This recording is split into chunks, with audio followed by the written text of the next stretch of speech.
Hello sa inyong lahat. Ako si May. Ngayong araw, gusto kong ibahagi sa inyo ang karanasan ng isang sister. Pagkatapos niyang manampalataya sa Diyos, naging mapayapa at maayos ang kanyang buhay pamilya at marami siyang tinamasang biyaya at pagpapala ng Diyos. Puno siya ng pasasalamat sa Diyos. Gayunpaman, biglang dumating ang mga paghihirap. Naaksidente sa sasakyan ang kanyang mister. Mahigit 6 na po sa kanilang mga biik ang namatay dahil sa sakit. At sinisi siya ng husto ng kanyang pamilya.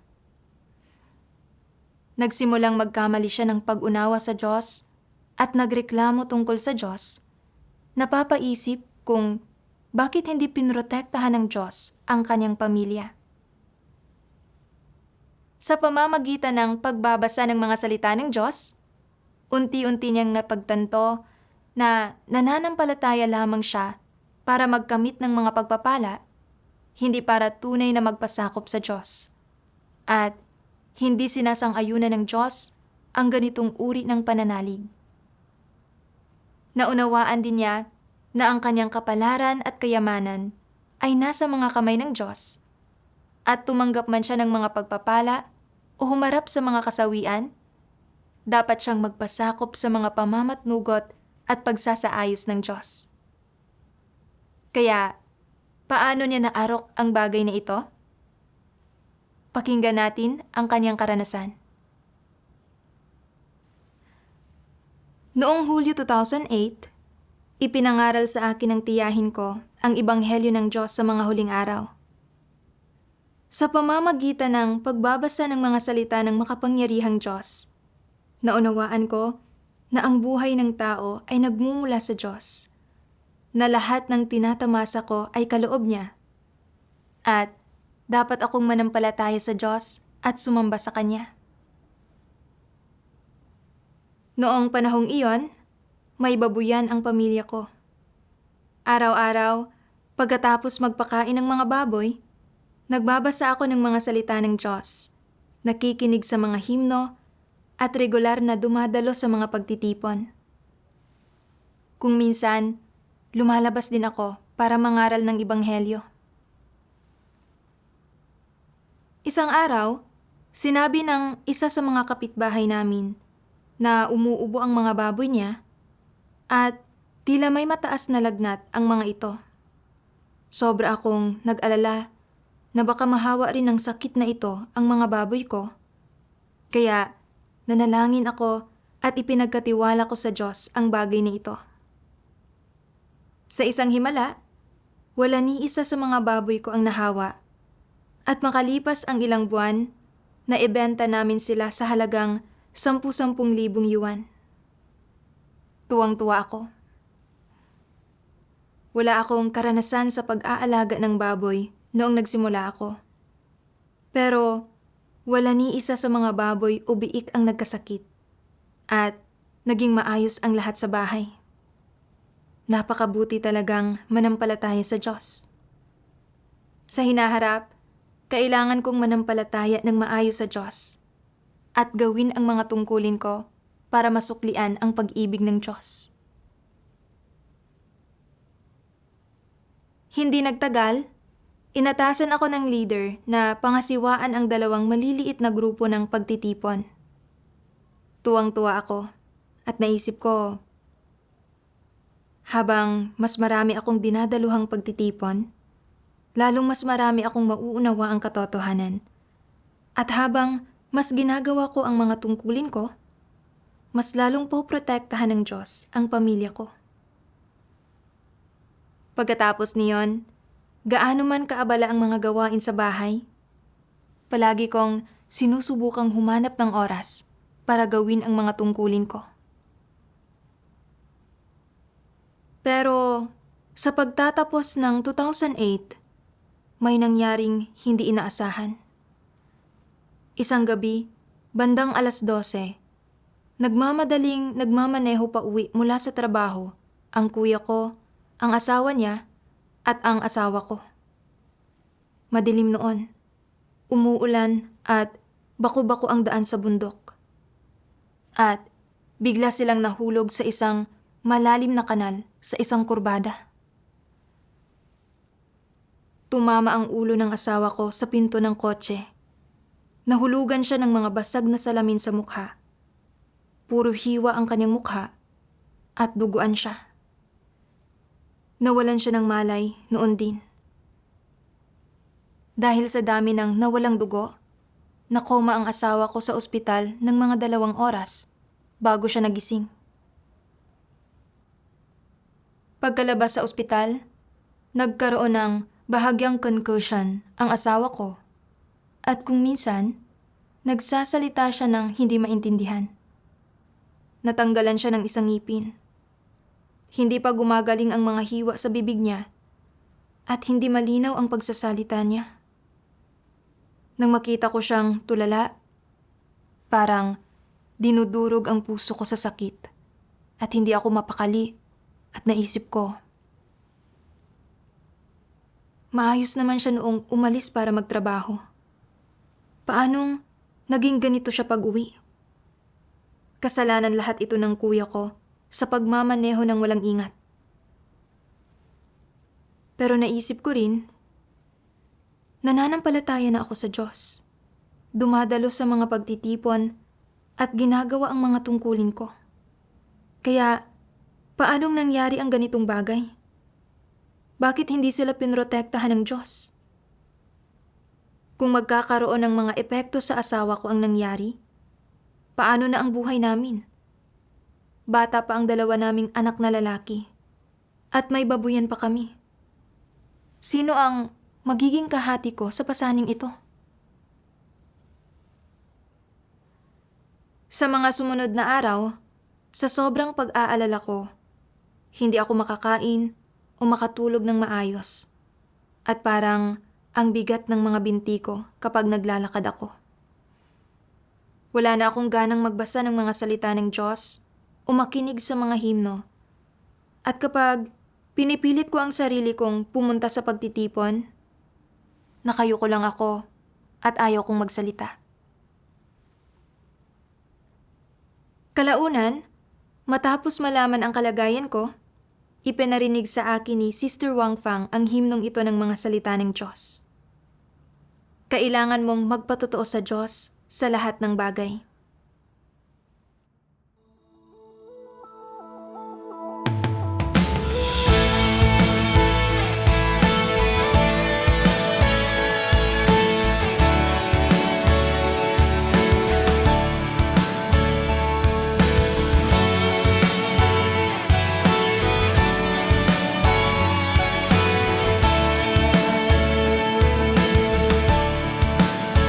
Sa bawat hakbang ng gawaing ginagawa ng Diyos sa mga tao, sa panlabas ay mukha itong pag-uugnayan sa pagitan ng mga tao, na para bang mula sa pagsasaayos ng tao o mula sa panggugulo ng tao.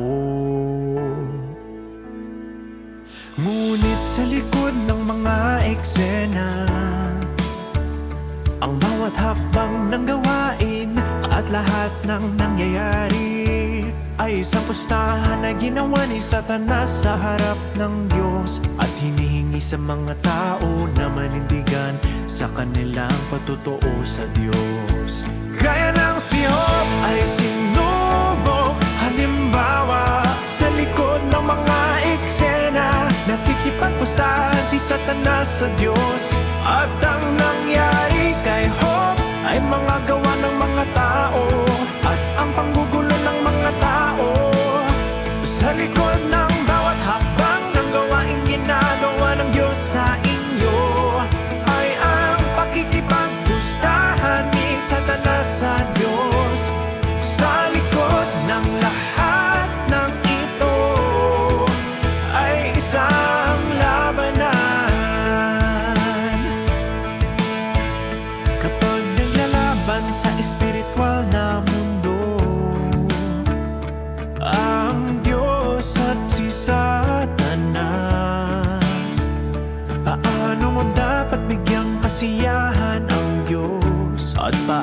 paano ka dapat manindigan sa iyong patutuo sa Kanya. Dapat mong malaman na ang lahat ng nangyayari sa iyo ay isang malaking pagsubok, at ang oras na kailangan ka ng Diyos na magpatotoo. Bagamat maaaring hindi mo kamahalaga ang mga ito sa panlabas, kapag nangyayari ang mga bagay na ito, ipinakikita ng mga ito kung mahal mo ba o hindi ang Diyos. Kung mahal mo, makakapanindigan ka sa iyong patutuo sa Kanya. At kung hindi mo naisagawa ang pagmamahal sa Kanya, ipinapakita nito na ikaw ay hindi isang tao nagsasagawa ng katotohanan, na ikaw ay walang katotohanan at walang buhay, na ikaw ay iba.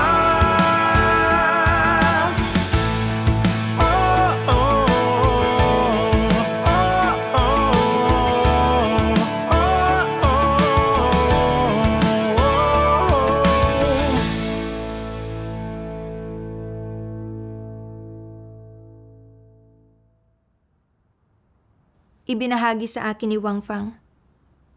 Sister, alam nating lahat ang karanasan ni Job.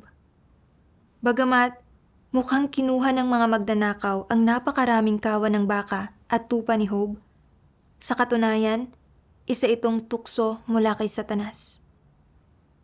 Inakala ni Satanas na natatakot lang si Job sa Diyos dahil pinagpala siya ng Diyos. Pinahintulutan ng Diyos na tuksuhin ni Satanas si Job, kaya sinumula ni Satanas na atakihin si Job. Ginamit ang mga tulisan para nakawin ang kanyang mga kamelyo at mga alagang hayop, at sinaktan ang kanyang mga anak. At kalaunan, pinahirapan ni Satanas si Job ng mga sugat sa buong katawan niya. Ang layunin ni Satanas ay ang magreklamo si Job tungkol sa Diyos at itanggi ang Diyos. Pero may tunay na pananalig si Job sa Diyos. At naniwala siya na si Jehovah ang nagbigay at si Jehovah rin ang nag-alis, at pinuri niya ang pangalan ng Diyos. Nagpatotoo siya ng matunog para sa Diyos.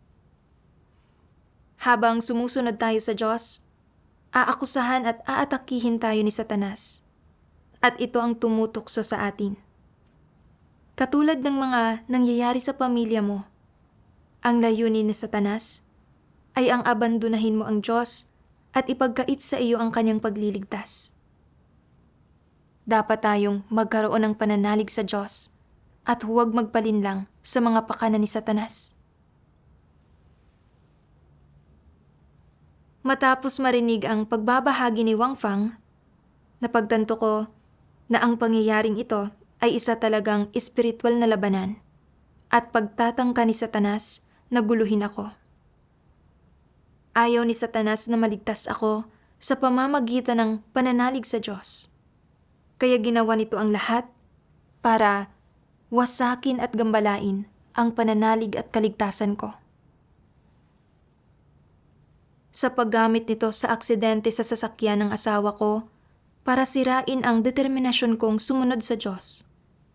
Gusto nitong mag-alinlangan ako at hindi manampalataya sa Diyos, at sa huli ay mamatay na kasama nito. Napakamapaminsala ni Satanas, at hindi ako pwedeng mahulog sa patibong nito. Pagkatapos, ay nag-isip pa ako ng tungkol sa gabi ng aksidente ng asawa ko. Madilim at maulan noon. Bako-bako na nga ang daan sa bundok, at naging madulas pa ito ng umulan. Walang ingat na nagmaneho ang kuya ko at aksidenteng nahulog ang kotse sa kanal. At mangyayari ito, manampalataya man ako sa Diyos o hindi. Pero nagreklamo ako sa Diyos nang magkaproblema sa lahat ng bagay ni ito. Wala talaga akong katwiran. Hindi ako dapat nagreklamo tungkol sa Diyos. Matapos maunawaan ito, nagpa siya akong magpatuloy sa pananampalataya at pagsunod sa Diyos. Nanalangin din ako sa Diyos at ipinagkatiwala ko sa Kanya ang asawa ko dahil alam kong kung kailan siya gagaling ay pagpapasyahan ng Diyos. Handa akong magpasakop. Pagkatapos niyon, nagpatuloy ako sa pananampalataya sa Diyos at pagdalo sa mga pagtitipon. Pagkalipas ng kalahating taon, matapos uminom ng gamot at magpagaling, unti-unting bumalik sa normal ang isip ng asawa ko. Naging mas masigla siya at wala siyang anumang pangmatagalang epekto mula sa nangyari. Mula sa pangyayaring ito, nakita ko ang proteksyon ng Diyos at tumibay ang pananalig ko sa Kanya. Isang araw noong Pebrero 2011, sinabi ng isang kapitbahay na ilang baboy niya ang nagkaroon ng foot and mouth disease at kinumusta niya ang mga baboy ko. Sinabi ng asawa ko na maayos naman ang mga baboy namin. Pero ilang araw lang ang lumipas, ilan sa aming mga inahing baboy na kapapanganak lang ng mga biik ay nagkaroon din ng foot and mouth disease. Nahawa rin ang mga biik na uminom ng gatas ng mga inahin. At sa loob lang ng mahigit 1 buwan, mahigit 6 na po sa aming mga biik ang namatay. Parang sinasaksak ang puso ko dahil sa mga pangyayaring ito. Sobra akong nag-alala na kung mahahawa rin ang iba pang mga baboy sa pamilya namin, mawawala sa amin ang lahat, kapwa sa puhunan at sa posibleng kita. Nagreklamo sa akin ang biyanan kong lalaki. Ang pananalig mo sa Diyos ay hindi pinanatiling ligtas ang pamilya. Naaksidente ang asawa mo at ngayon naman, nagkasakit ang mga baboy. Hindi na rin ako pinayagan ng asawa kong pumunta sa mga pagtitipon. Pinalibutan ako ng buong pamilya ko at sunod-sunod na pinagsabihan ng masakit at labis akong nasaktan.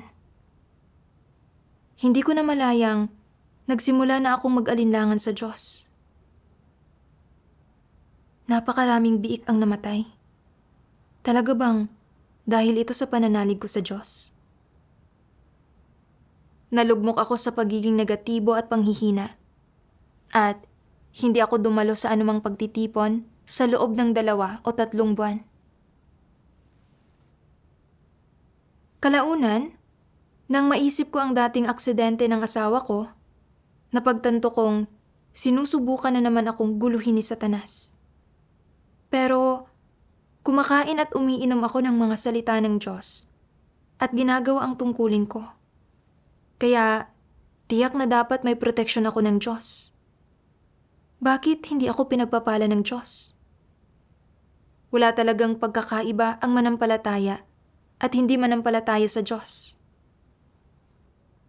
Habang mas iniisip ko ito, mas lalo akong hindi nakasisiguro kung paano ko mararanasan ang sitwasyong ito.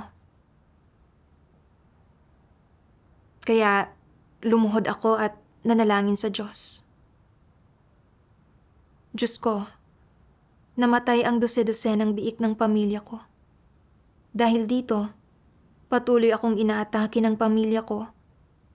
At tingin ko ay hindi ko na ito kakayanin pa. Pakiusap, bigyang liwanag at gabayan mo ako para maunawaan ko ang iyong layunin.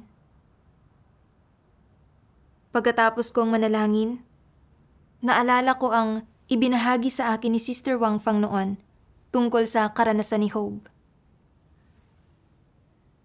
Nang subukang tuksuhin ni Satanas si Job, kinuha ng mga tulisan ang napakalawak na yaman ni Job at ang kanyang anak ay nadaganan hanggang mamatay at napuno siya ng mga sugat. Pero alam ni Job ang kataas-taasang kapangyarihan ng Diyos. Alam niyang ang Diyos ang nagbigay at ang Diyos din ang nag-alis. Walang alinlangan si Job tungkol sa Diyos at patuloy niyang pinuri ang pangalan ng Diyos. Nanindigan sa kanyang patotoo sa Diyos at ipinahiya si Satanas. Naisip ko kung paanong nagkasakit at namatay ang mga biik ko at na ito rin ay si Satanas na sinusubukang tuksuhin at guluhin ako at kailangan ko ring manindigan sa aking patotoo para sa Diyos. Napakaraming alagang hayop at malawak na yaman ang nawala kay Job, pero hindi siya nagreklamo laban sa Diyos. Pero ako, nagreklamo ako laban sa Diyos dahil lang namatay ang ilang dosenang biik ko. Talagang napakalayo ko kay Job kapag inihahambing ko ang sarili ko sa kanya. Nang mapagtanto ito, nanalangin ako sa Diyos na kahit paano pa ako subukang guluhin muli ni Satanas, mananampalataya pa rin ako sa Diyos at sasambahin ang Diyos. Kalaunan, naghanap ako ng mga salita ng Diyos na may kaugnayan sa kalagayan ko para basahin. Nakita ko ang mga salitang ito ng Diyos. Ang iyong hinahangad ay ang mata mo ang kapayapaan pagkatapos na manampalataya sa Diyos, upang ang iyong mga anak ay mailayo sa sakit, upang ang iyong asawang lalaki ay magkaroon ng magandang trabaho, upang ang iyong anak na lalaki ay magkaroon ng mabuting asawang babae, upang ang iyong anak na babae ay makatagpo ng disenteng asawang lalaki, upang ang iyong mga baka at mga kabayo ay makapag-araro ng mahusay, upang magkaroon ng 1 taon ng magandang panahon para sa iyong mga tanim. Ito ang iyong hinahangad. Ang iyong hinahangad ay para mabuhay lamang ng maginhawa, upang walang mga aksidenteng dumating sa iyong pamilya, upang ang hangin ay lampasan ka lamang, upang ang iyong mukha ay hindi mabahira ng dumi, upang ang mga tanim ng iyong pamilya ay hindi bahain, upang ikaw ay hindi maapektuhan ng anumang sakuna, upang mabuhay sa yakap ng Diyos, upang mabuhay sa isang maginhawang tirahan. Ang duwag na kagaya mo, na palaging naghahangad sa laman, mayroon ka bang puso? Mayroon ka bang espiritu? Hindi ka ba isang hayop? Ibinibigay ko sa iyo ang tunay na daan nang hindi humihingi ng anumang kapalit. Gayunman ay hindi ka nagsisikap. Isa ka ba sa mga nananampalataya sa Diyos? Ipinagkakaloob ko ang tunay na buhay ng tao sa iyo. Gayunman ay hindi ka nagsisikap. Wala ka bang pagkakaiba sa isang baboy o isang aso? Mula sa mga salita ng Diyos, naunawaan ko na kinasusuklaman ng Diyos ang mga nananampalataya sa Kanya na may intensyon na magkamit ng mga pagpapala. Pero sa pananalig ko, gusto kong protektahan niya ang kapayapaan at kalusugan ng pamilya ko, at na magkaroon ng maraming supling ang mga alaga kong hayop, at na kumita kami ng malaki mula sa mga ito. Kapag maayos ang lahat sa pamilya nang walang sakuna o kasawian, aktibo kong ginagawa ang mga tungkulin ko. At matapos gumaling ng asawa ko mula sa aksidente niya sa sasakyan, nagpasalamat ako sa Diyos sa puso ko. Pero nang sunod-sunod na namatay ang mga biik, nagreklamo ako sa Diyos sa hindi pagprotekta sa pamilya ko. Naging sobrang negatibo ko na hindi ako makapagtuon sa pagbabasa ng mga salita ng Diyos, at hindi ako dumalo sa mga pagtitipon sa loob ng 2 o 3 buwan. Araw-araw akong nag-aalala tungkol sa kalusugan ng mga baboy at sa aming mga pagkalugi sa pera. Napagtanto ko na nananampalataya ako sa Diyos para lang makatanggap ng Kanyang biyaya at mga pagpapala. At sinusubukan kong makipagtawaran sa Diyos. Talagang naging makasarili at kasuklam-suklam ako. Isipin mo ang isang aso. Kapag pinapakain ito ng kanyang amo, binabantayan ito ang bahay para sa kanyang amo. Pero kapag hindi ito pinapakain ng amo, binabantayan pa rin ng aso ang bahay para sa amo nito. Mas masahol pa ako sa isang aso.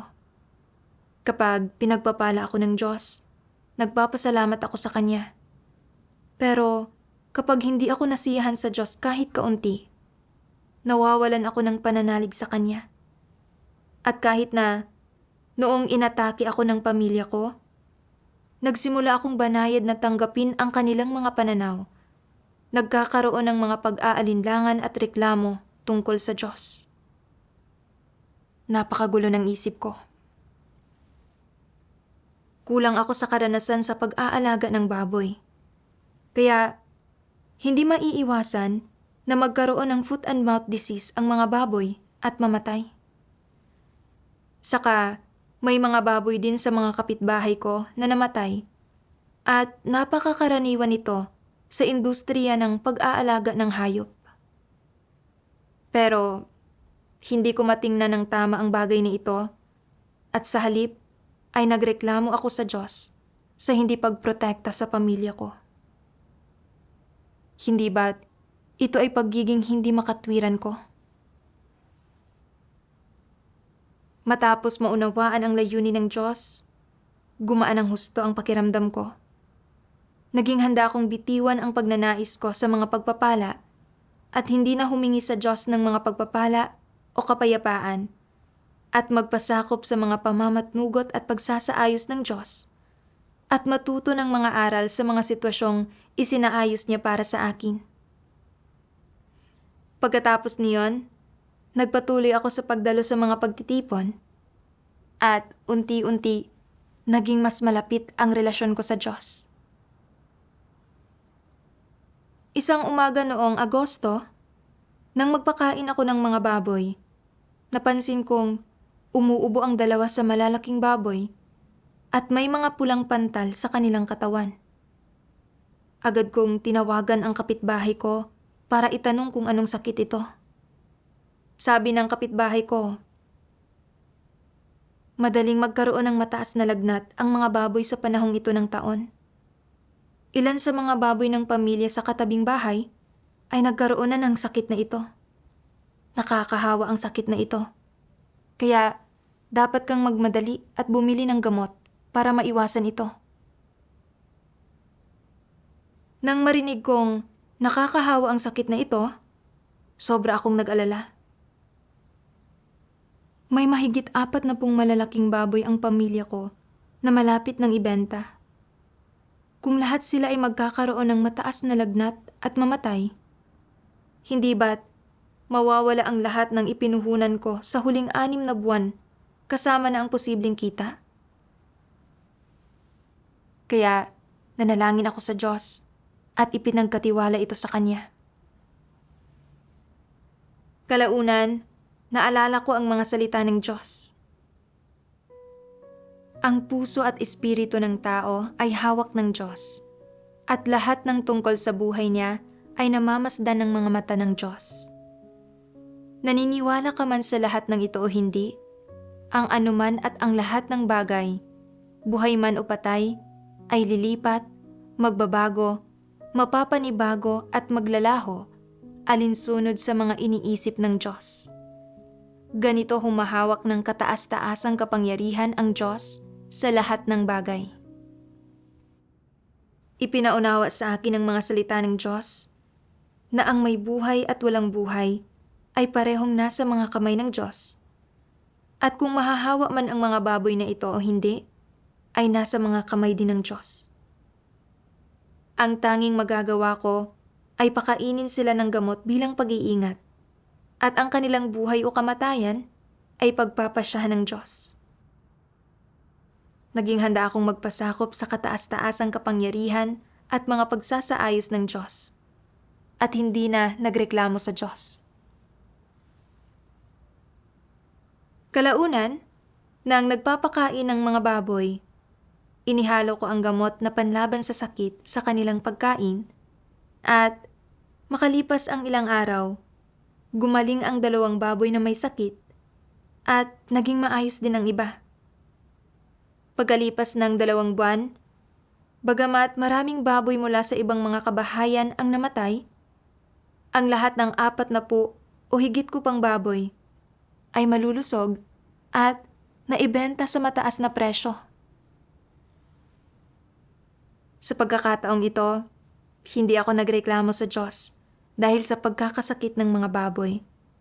At siyang-siya ako at nagpapasalamat sa Diyos sa kanyang proteksyon. Kalaunan, nabasa ko ang isa pang sipi ng mga salita ng Diyos at nakahanap ako ng landas ng pagsasagawa. Sabi ng makapangyarihang Diyos, walang kaugnayan sa pagitan ng tungkulin ng tao at kung siya ay nakatatanggap ng mga pagpapala o nagdurusa ng kasawian. Ang tungkulin ay kung ano ang nararapat tuparin ng tao.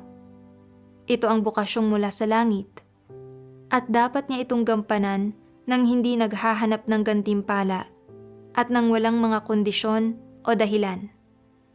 Ito lang ang matatawag na paggampan sa tungkulin ng isang tao.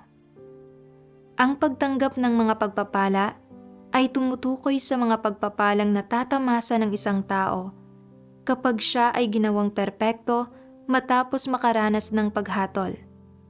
Ang pagdurusa sa kasawian ay tumutukoy sa kaparusahang natatanggap ng isang tao kapag ang kanyang disposisyon ay hindi nagbago matapos siyang sumailalim sa pagkastigo at paghatol. Ibig sabihin, kapag hindi siya ginagawang perpekto. Ngunit nakatatanggap man sila ng mga pagpapala o nagdurusa sa kasawian, dapat tuparin ng mga nilikha ang kanilang tungkulin, gawin ang dapat nilang gawin, at gawin ang kaya nilang gawin. Ito ang pinakamaliit na bagay na dapat gawin ng isang taong naghahangad sa Diyos. Hindi mo dapat gampanan ang iyong tungkulin para lamang makatanggap ng mga pagpapala at hindi ka dapat tumangging gumampan ng tungkulin mo dahil sa takot na magdusa ng kasawian. Mula sa mga salita ng Diyos, naunawaan ko na ang paggampan ng mga tungkulin sa pananalig ay ang bukasyong kaloob ng langit sa tao. Ito ang dapat nating gawin at hindi ito dapat nakadepende sa gantimpala. Ito ang pagpapahalaga sa katwirang dapat taglayin ng isang tao. Hindi ako dapat makipagtawaran sa Diyos sa pananalig ko. Kapag pinagpapala at pinoprotektahan ng Diyos ang pamilya ko, nagpapasalamat ako sa Kanya.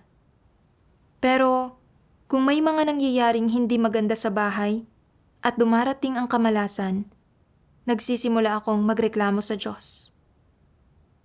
Ang ganitong pananalig ay hindi sinasang-ayunan ng Diyos.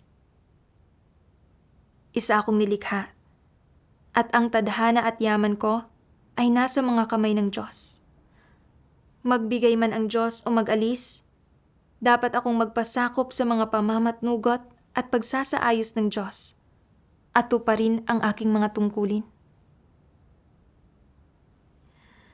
Sa pamamagitan ng mga karanasang ito, nagkaroon ako ng kaunting pagkilatis sa mga pakanan ni Satanas at nagkaroon ako ng kaunting pagkaunawa sa layunin kong maghanap ng mga pagpapala sa pamamagitan ng pananalig ko. Ang mali kong pananaw tungkol sa pananalig sa Diyos ay naituwid din ng kaunti at nalaman ko na sa pananampalataya sa Diyos, dapat tayong magpasakop sa Diyos, maghangad sa katotohanan, at maghanap ng pagbabago sa disposisyon. Sobrang nagpapasalamat ako sa Diyos para sa pagkaunawa at mga natamo ko. Iyon ang karanasan ng sister na ito. Kung naantig ka ng kwentong ito, huwag mag-atubiling ibahagi ang iyong mga naiisip o napagninilayan sa comment section. Salamat sa panonood at hanggang sa muli.